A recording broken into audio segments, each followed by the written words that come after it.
Assalamualaikum everyone. Hope you all are doing well.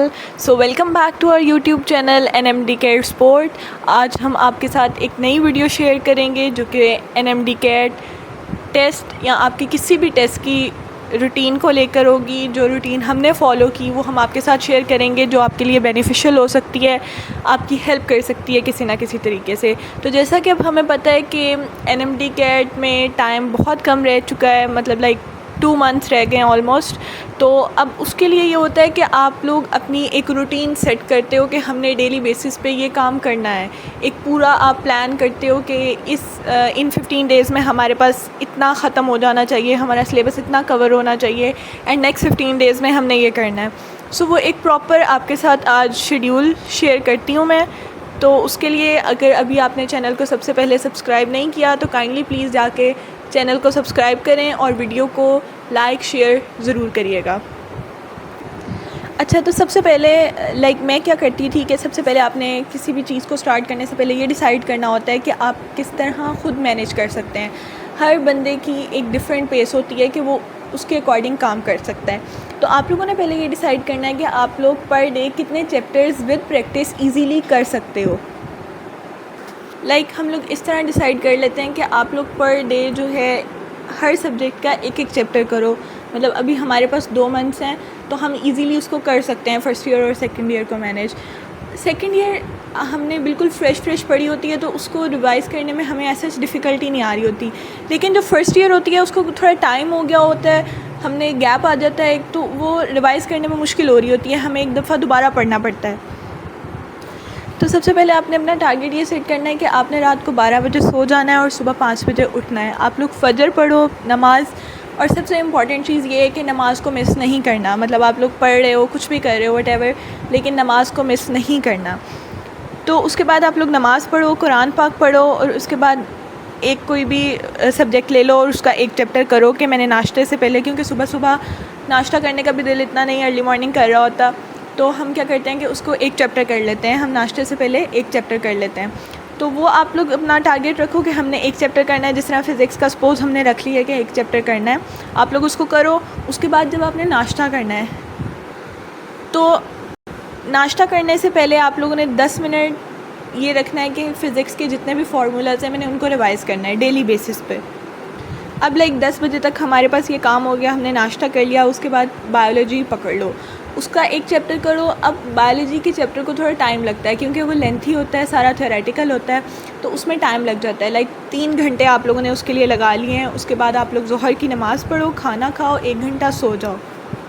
उसके बाद chemistry का उठो, फ्रेश हो और केमिस्ट्री का पढ़ लो। नमाज़ पढ़ो अपनी असल की। और केमिस्ट्री में इतना चैप्टर्स को टाइम नहीं लगता, उसमें मैक्सिमम आपको 2 घंटे लग जाएंगे एक चैप्टर को, तो आप लोग वो रिवाइज़ करो। शाम में कुछ टाइम अपनी फैमिली को दो, उनके साथ बातें करो, शाम की चाय पियो। लेकिन ये काम अपना आप लोग मैक्सिमम 5 और 6 PM तक आप लोगों को ये ख़त्म करना है कि जो भी पढ़ने वाला बुक से काम है, जो भी जहाँ से भी मटेरियल हमने पढ़ना है वो 6 बजे तक पढ़ लेना है। उसके बाद 6 बजे से अब रात 12 बजे तक आप लोग ये रखो कि हमने सिर्फ़ प्रैक्टिस ही करनी है। उसमें रात का खाना खाओ, नमाज़ पढ़ो और उसके बाद जितना भी आपको टाइम मिलता है प्रैक्टिस के लिए आपने सिर्फ वही करनी है प्रैक्टिस। कुछ बच्चे ये होते हैं कि उनकी ये रूटीन होती है कि वो लोग जैसे ही चैप्टर पढ़ते हैं साथ ही प्रैक्टिस कर लेते हैं, तो उसमें ये होता है कि थोड़ा टाइम आपको प्रैक्टिस में ज़्यादा लग जाता है, तो अगले सब्जेक्ट्स के लिए टाइम नहीं बच रहा होता। तो इसलिए जो पढ़ने वाला काम है वो आपने पहले कर लेना है और उसके बाद जो प्रैक्टिस के लिए टाइम है वो आपने एक टाइम रखना है कि बस उसमें आपने प्रैक्टिस ही करनी है, क्योंकि वो आइदर आप फ़ोन से कर रहे हो, बुक से कर रहे हो, तो उसमें आपको ऐसे डिफ़िकल्टी फ़ील नहीं होगी। फिर सुबह 5 बजे से लेके शाम 6 बजे तक ये बहुत टाइम है फ़िज़िक्स, केमिस्ट्री, बायोलॉजी को करने में। इसमें आपने इंग्लिश और लॉजिकल रीज़निंग को भी साथ लेके चलना है। इंग्लिश को बिल्कुल इग्नोर नहीं करना और लॉजिकल को भी बिल्कुल इग्नोर नहीं करना, क्योंकि ये आपको पेपर में समटाइम्स टफ टाइम देती है। तो इनको भी आपने 1-1 घंटा देना है इन सब्जेक्ट्स को। उसमें आप ये लोग प्रैक्टिस तो आपने 6 से 12 बजे तक रात को करनी है, लेकिन जो इंग्लिश और लॉजिकल की वैसे तैयारी करनी है उसको सिर्फ आप 1 घंटा इंग्लिश को दे दो और सिर्फ हाफ़ एन आवर आप लोग जो है वो लॉजिकल को दे दो।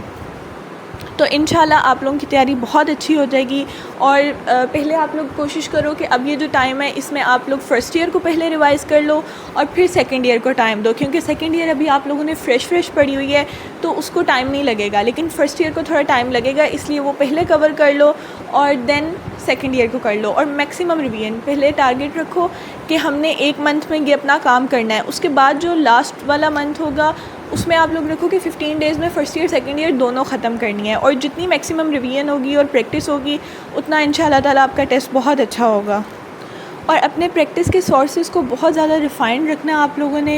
ये नहीं करना कि मैं इधर से भी प्रैक्टिस कर रही हूँ और इधर से भी कर रही हूँ, बस एक जगह से बिल्कुल को स्टिक हो जाएं और करें, अच्छे से करें, ठीक है।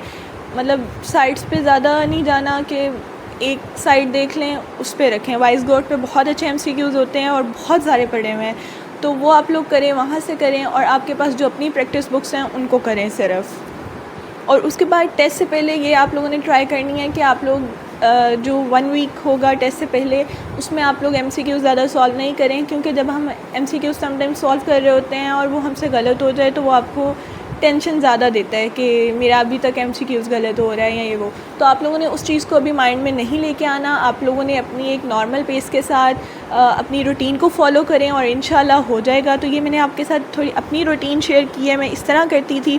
तो आप लोग बस एक टारगेट सेट करें और उसको स्टिक हो जाएं, इंशाल्लाह ताला आपका हो जाएगा। रूटीन आप लोग चेंज कर सकते हैं, जैसी आपको मतलब आपके लिए सूटेबल है आप उस तरह कर सकते हैं, लेकिन डेली बेसिस पे हर सब्जेक्ट को आपने साथ लेके चलना है। इग्नोर नहीं करना किसी भी सब्जेक्ट को, क्योंकि हर सब्जेक्ट का आपका एक मार्क भी जो होता है वो एक नंबर भी पॉइंट पेपर में बहुत इम्पोर्टेंट होता है। एक पॉइंट से बहुत मैटर कर रही होती है ये चीज़ें, तो इसलिए आपने इनको इग्नोर नहीं करना। इंशाल्लाह ताला टेस्ट बहुत अच्छा हो जाएगा सबका और एडमिशन भी हो जाएगा। अल्लाह पाक बेहतर करते हैं। Thank you so much for watching my video.